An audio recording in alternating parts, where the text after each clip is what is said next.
네, 은혜가 충만한 하루가 되시기 바라겠습니다. 오늘 말씀은 마가복음 10장 41절 말씀입니다. 열 제자가 듣고 야고보와 요한에 대하여 화를 내거늘. 아멘.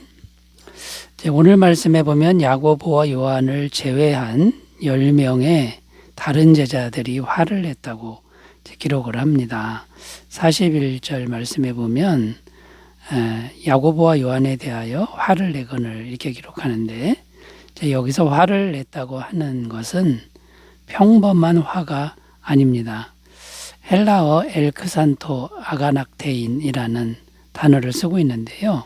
몹시 노하고 흥분하고 괴로워했다, 이렇게 해석이 됩니다.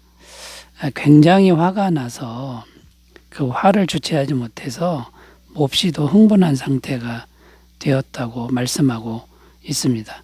자, 왜 이렇게도 다른 제자들은 화가 난 것일까요? 제자들은 항상 생각하기를 어떻게 생각했냐면, 예수님이 이제 예루살렘에 올라가시면 이 땅에 나라를 세우고 현실적인 왕이 될 것으로 생각했습니다. 그래서 12제자들 사이에서는 서로 높은 자리를 차지하려고 하는 경쟁이 있었고요. 또 12명의 제자들이 하나가 되지 못하고 한 세 파트로, 세 부분으로 끼리끼리 나누어서 이제 경쟁을 하고 있었던 것으로 전해집니다. 자, 이런 분위기 가운데 있었는데 야고보와 요한이 재빠르게 높은 자리를 차지하려고 행동한 것이죠. 다른 복음서 말씀에 보면 자기 어머니를 동원해서 예수님께 청탁을 넣는 그런 내용이 나오는데, 이 야고보와 요한의 어머니는 말하자면 예수님의 이모뻘 되는 이제 그런 사람이 됩니다. 그러니까 이모가 움직여서 우리 아들들 높은 자리 달라고 하는 그런 내용이 기록되어 있습니다. 자, 이런 마음들이 어떤 영향력을 끼쳤냐면 제자 공동체의 하나됨을 깨뜨리는 결과를 낳았다라는 겁니다. 자, 이런 마음들, 이 야고보와 요한이 가졌던 이런 마음들이 계속될 때 우리 주님의 마음은 많이 안타깝다라는 거고, 또 우리 주님의 마음이 정말 평안하지 않은 그런 마음이 된다라는 것이죠. 그래서 오늘은 성도인 우리가 어떤 마음을 가져야 공동체의 하나됨을 이룰 수 있는지를 함께 생각해 보려고 하는데요. 구원받은 우리는 이 공동체의 하나됨을 위해서 깨뜨리지 않으려고 정말 최선을 다해 노력을 해야 된다라는 겁니다. 자, 그러면 어떤 마음들을 가져야 교회 공동체를 하나로 지킬 수 있는 것일까요? 자, 첫 번째는요, 이기심을 지속적으로 버리는 마음을 가져야 한다라는 겁니다. 이기심을 지속적으로 버리는 마음을 가져야 한다라는 거죠. 자, 야고보와 요한의 마음을 한마디로 말하면 어떤 마음입니까? 이기적인 마음입니다. 이기적인 마음은 자기만 생각하는 마음이죠. 다른 사람이 상처를 입든 피해를 보든 그건 아랑곳하지 않고 나의 이익만 챙기려고 하는 마음이 이기심이라는 겁니다. 자, 그러면 이기심의 뿌리는 무엇입니까? 욕심인데요. 우리 속에 욕심이 없는 사람은 없습니다. 그러나 욕심을 다스리지 못할 때 우리의 마음은 이기심에 빠진다라는 겁니다. 자, 이 욕심은 육적인 마음인데요. 이 육적인 마음을 통제하지 못하고 다스리지 못하고 휘둘릴 때 우리는 이기심에 사로잡히고 야고보와 요한처럼 된다는 거고요. 야고보와 요한처럼 행동하니까 12명의 제자 공동체가 사분오열되는, 크게 분열이 되고 그 다음에 화를 내고 싸우게 되는 그런 결과를 만들었다는 것입니다. 자, 성경은 이런 마음 상태를 무엇이라고 말하냐면요, 자, 이런 마음을 가진 사람을 육신에 속한 그리스도인이다. 육신에 속한 사람이다. 육신에 속한 성도다. 이렇게 표현합니다. 육신에 속한 성도는 구원받기는 했으나 어린아이 같은 신자다. 이렇게 표현합니다.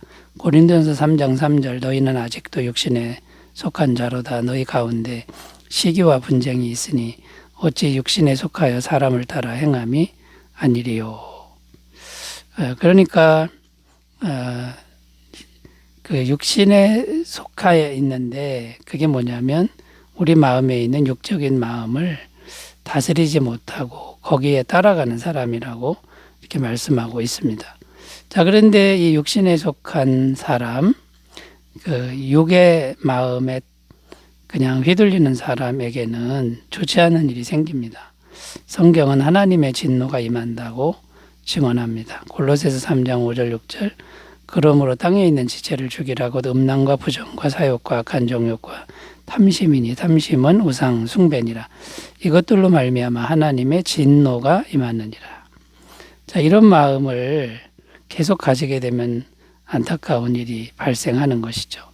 자, 그러므로 우리가 이기심을 극복해야 되는데 이것은 인간의 힘으로는 어렵다, 불가능하다 이렇게 말씀합니다. 왜냐하면 우리는 태어날 때부터 죄로 물들어서 태어났기 때문에 우리 힘으로는 이 죄의 세력을, 죄의 욕망을 다스릴 수 없다라는 겁니다. 자, 그래서 우리가 해야 될 일이 주님의 마음, 주님의 사랑의 마음을 지속적으로 우리 마음에 받아들이는 게 무엇보다 제일 중요하다라는 거죠. 이 주님의 사랑의 마음을 우리가 지속적으로 받아들일 때만이 이 육적인 마음을 다스릴 수 있는 그런 힘이 생긴다라는 겁니다. 요한일서 4장 19절 우리가 사랑하면 그가 먼저 우리를 사랑하셨습니다. 예수님의 그 사랑을 받아들이며 이기심을 극복하게 된다라는 거죠. 그 예수님의 사랑의 마음을 받아들이려면 십자가의 마음을 계속 묵상하는 것이 중요합니다. 십자가를 지실 때 예수님의 그 마음을 헤아려 보면서 계속 묵상하면 주님의 사랑의 마음이 들어오고 이기심을 이기는 능력이 공급될 줄로 믿습니다. 자, 두 번째로 가보겠습니다. 첫 번째는 이기심을 지속적으로 버려야 되고요. 두 번째는 교회의 하나됨을 이루려면 세상적으로 비교하는 마음을 잘 버려야 한다라는 겁니다. 자, 야고보와 요한이 왜 재빠르게 행동을 한 것입니까? 높은 자리를 차지하려고 한 것이죠. 그런데 높은 자리는 어떤 것이냐면 세상에서 높은 자리라는 겁니다. 이 세상에서 높은 자리는 천국에서는 아무 의미가 없는데도 이 세상의 높은 자리를 차지하려고 그렇게 이기적으로 행동을 했다라는 거죠. 자, 그런데 많은 사람들이 야고보와 요한뿐만 아니라 다른 제자들도 세상에서 높은 자리를 서로 탐했다라는 것입니다. 자, 그러니까 세상에서 높은 자리를 차지하는데 이 높은 자리를 두고 서로 비교하고 서로 경쟁하고 그랬다는 것이죠. 그 결과가 공동체가 계속 깨어지는 이런 결과가 되었다는 것입니다. 자, 그러니까 이 비교하는 마음, 서로 높은 자리에 올라가서 내가 너보다 더 낫다라고 하는 이 비교하는 마음을 극복해야 되는데 이제 어떻게 해야 됩니까? 이게 세상에서 높은 자리를 두고 비교하는 이것을 극복하려면요, 세상 가치관을 자꾸만 버리는 훈련이 필요합니다. 세상에서 귀한 것, 이것을 안개 같은 것으로, 허무한 것으로 여기는 걸 훈련해야 된다는 거죠. 빌립보서 3장 7절 8절 그러나 무엇이든지 내게 유익하던 것을 내가 그리스도를 위하여 다 해로 여길 뿐더러 또한 모든 것을 해로 여김은 내 주 그리스도 예수를 아는 지식이 가장 고상하기 때문이라. 내가 그를 위하여 모든 것을 잃어버리고 배설물로 여김은 그리스도를 얻고. 사도 바울처럼 오직 예수님 앞에 세상 가치관을 이렇게 복종시키는 훈련이 필요하다는 거고요. 그 다음에 비교하려고 한다면 우리가 비교를 안 할 수는 없죠. 비교를 하는데 그 비교의 기준을 세상의 가치관에 두지 말고 세상 가치에 두지 말고 마음이 하나님과 가까운지 얼마나 가까운지 이것으로 비교하라는 것입니다. 자, 이렇게만 된다 그러면 세상적으로 비교하는 마음을 극복하게 될 줄로 믿습니다.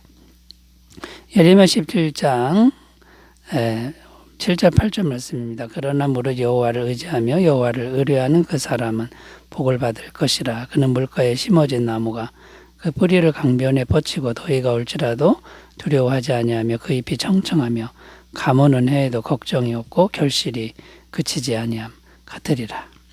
자, 세상 것으로 비교하지 말고 주님과의 거리로 비교하는 그런 건강한 삶이 되시기 바라겠습니다. 자, 세 번째로 가보겠습니다. 교회의 하나됨을 이루는 마음 어떤 것일까요? 세 번째는 성령님의 마음을 잘 받아들이는 마음이다 라는 겁니다. 자, 앞에서 이기심과 비교하는 마음에 대해서 살펴보았는데요. 이기심과 비교하는 마음은 어디서부터 오는 것입니까? 이기심과 비교하는 마음은 탐심에서부터 오는데요. 뭔가 욕심을 낸다는 거죠. 자, 탐심, 욕심이 있으니 이기심을 갖는 거고 내가 먼저 가져야 된다 이런 거죠. 그 다음에 탐심, 욕심이 있으니 자꾸만 가진 자와 못 가진 자가 비교한다라는 겁니다. 자, 그런데 탐심은 어디서 온 것입니까? 탐심은 어떤 마음이냐면 부족한 마음입니다. 지금 모자르다는 것이죠. 부족하니까 불안하고 부족하니까 없어질까봐 두려운 겁니다. 그 불안감과 두려움을 채우기 위해서 남들보다 먼저 차지하고 남들과 자꾸 경쟁해서 더 가지려고 한다는 거죠. 자, 이 부족한 마음은 어디서 왔느냐? 하나님과 떨어진 우리의 영혼의 상태에서 왔다는 거고요. 원래 창조 때에는 우리의 영혼이 하나님과 온전히 연합이 되어 있어서 부족함을 느끼지 않았다라는 거고 현실적으로도 매우 충족했다라는 겁니다. 자, 이게 하나님과 떨어진 것을 성경에서는 죄의 상태라고 합니다. 그러니까 여러분 이기심 또 비교하는 마음 이 모든 것은 다 그 뿌리가 죄라는 거고요. 죄는 하나님과 떨어져 있는 우리 영혼의 상태에서 부족함을 느끼고 불안감을 느끼는 데서부터 왔다라는 겁니다. 자, 그러면 여러분 우리가 하나님과 연합하면 이런 마음들을 언제든 극복할 수 있다라는 것인데 그래서 예수님을 영접하는 거죠. 예수님을 마음에 영접하면 영원한 죄 사함을 믿게 되고 그 다음에 성령이 임하시면 우리 마음에 정말 영원한 충족감, 계속적인 평안함이 공급이 된다라는 겁니다. 사도행전 2장 38절 베드로가 이르되 너희가 회개하여 각각 예수 그리스도 이름으로 세례를 받고 죄 사함을 받으라. 그리하면 성령의 선물을 받으리니. 자, 성령의 선물을 우리가 지속적으로 받으면 성령님의 마음만 있으면 교회의 하나됨을 이룰 수 있다라는 것이고요. 날마다 우리가 해야 될 일은 성령 충만을 구하고 성령의 열매를 맺어가는 그런 삶이 필요하다라는 겁니다. 이 거룩한 주님의 부르심에 잘 순종하시기를 바라겠습니다. 기도합니다. 하나님 아버지, 우리가 이기심과 비교의식을 버리고 오직 성령 충만으로 나가게 하옵소서. 예수님의 이름으로 기도드립니다. 아멘. 주님의 은혜 충만하시기 바라겠습니다. 감사합니다.